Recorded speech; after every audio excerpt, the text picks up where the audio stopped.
Hola Educanders, hoy vamos a ver la segunda parte del presente simple y vamos a estructurar este vídeo en dos partes. En primer lugar, veremos lo que son excepciones en los verbos to be, el can y el have got, y la estructura de las preguntas de yes o no, que la habíamos visto en el vídeo anterior, y en las que añadimos las partículas interrogativas. Bien, comenzaremos con el verbo to be. El verbo to be, como sabéis, significa ser o estar, y en algunas ocasiones puede ser tener también, ¿vale? Por ejemplo, Peter is tall. Peter es alto. o por ejemplo para el verbo estar, Pues podemos poner she is in her room. ¿vale? Y en ocasiones puede ser tener, como les digo, como por ejemplo, I am hungry. ¿Vale? Peter es alto, ella está en su cuarto, yo tengo hambre, ¿vale? Bien, la manera de conjugarla es diferente al resto de verbos. Recuerden que en estas personas de aquí le añadíamos una S o una AS. En este caso también cambian, pero también cambia con el I, ¿vale? Les voy a poner la forma afirmativa, en negativa y en interrogativa. Bien, sería I am, you are, she, he, it is, we are, you are, and they are. Bien, para hacerlo en negativo tenemos la opción de hacerlo de manera más completa, I am not, o de manera más abreviada, ¿no? I'm not. You are not, ¿vale? Sería lo que es la manera completa. O you aren't. No es que sea completo o incompleto, realmente es lo mismo, ¿vale? Normalmente solemos utilizar más la manera abreviada. He, she, it, is not, o isn't. ¿Vale? Y lo mismo pues con el resto, ¿no? You aren't, we aren't, o they aren't. Bien. Bien, con respecto a la parte interrogativa, no nos hace falta utilizar el auxiliar de do o das, ya que estos verbos también hacen como auxiliar. Entonces, pues simplemente formulamos la pregunta con el verbo, el sujeto y lo que venga, ¿vale? Are you, is, he, por ejemplo. Vale, y eso pues con todas las demás. Are we, are you. Vale, por ejemplo, para preguntar, ¿estáis aquí? Are you here? ¿Vale?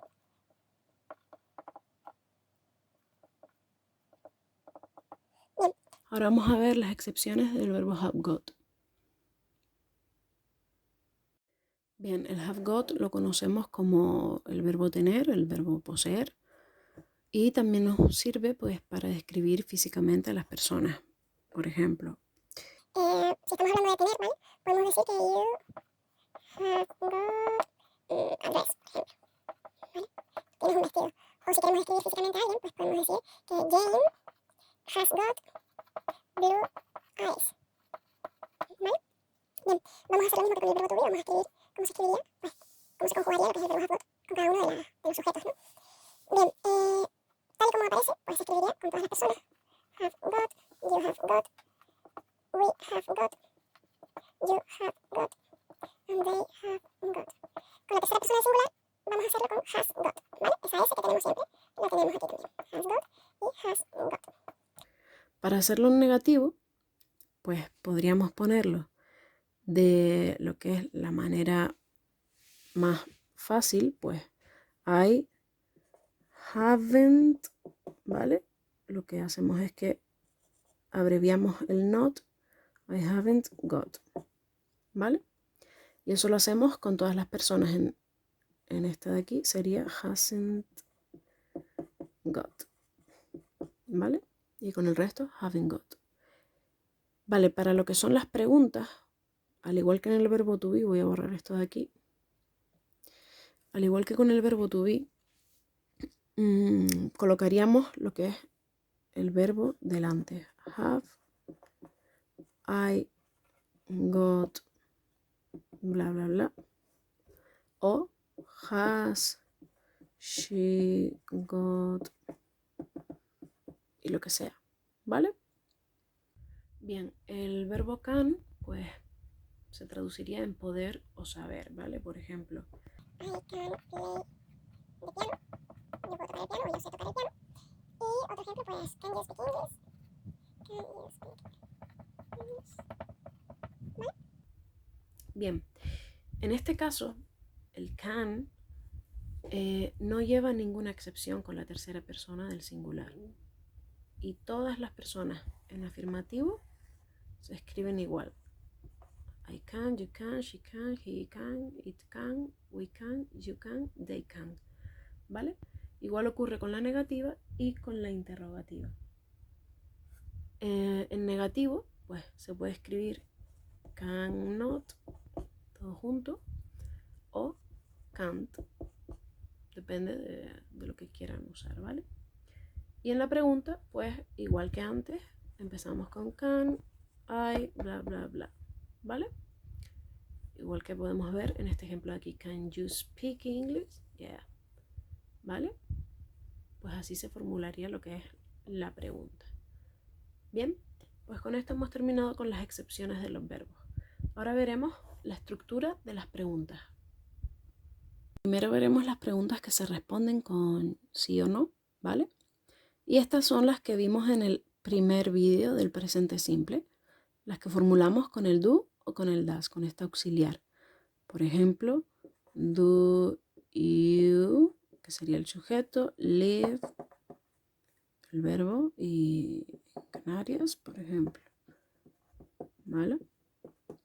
O si es con la tercera persona del singular, does she live in Canarias. Recordamos que al verbo no le añadíamos la S, aunque fuera la tercera persona, porque ya la S estaba aquí incluida, ¿vale? Bien, pues lo que no vimos fueron las respuestas, lo vemos rápidamente. Si vamos a responder que sí vivo en Canarias, pues pongo yes, I, normalmente ponemos una coma, ¿vale? I o she, si respondemos a las preguntas. Yes, I do, o yes, she does. Y si vamos a responder que no es así, pues ponemos no, I don't, o no, she doesn't. Y con esto tenemos lo que es la estructura de las preguntas de sí o no. Por último vamos a ver pues lo que son la estructura de las preguntas que emplean pues partículas interrogativas. Aquí tienen las más frecuentes, ahora las traducimos, pero primero vamos a ver lo que es la estructura en sí de la pregunta, ¿no? Lo primero que hacemos es añadir la partícula interrogativa, por ejemplo, where. Después añadimos un auxiliar que puede ser do, puede ser does, puede ser el verbo to be, puede ser el can, puede ser el have got, ¿vale? Que son las tres excepciones que vimos antes. Después añadimos el sujeto. Por ejemplo, voy a formular la pregunta de dónde con do. Where do you live? Y en este caso, pues no le pongo complementos, ¿no? Las partículas interrogativas más frecuentes son estas de aquí. Who sería quién, quién es. What es qué. When, cuándo. Where, dónde. Which sería cuál. Why es por qué. How es cómo. Y how much y how many es cuánto. Porque hay dos maneras de escribir cuánto, pues porque esto es para incontables y esto es para contable. Ya lo veremos más adelante también, nos meteremos con lo que son los nombres incontables y contables. Pues esto sería todo en el vídeo de hoy, espero que hayan aprendido como siempre y en el siguiente vídeo veremos lo que es el presente continuo.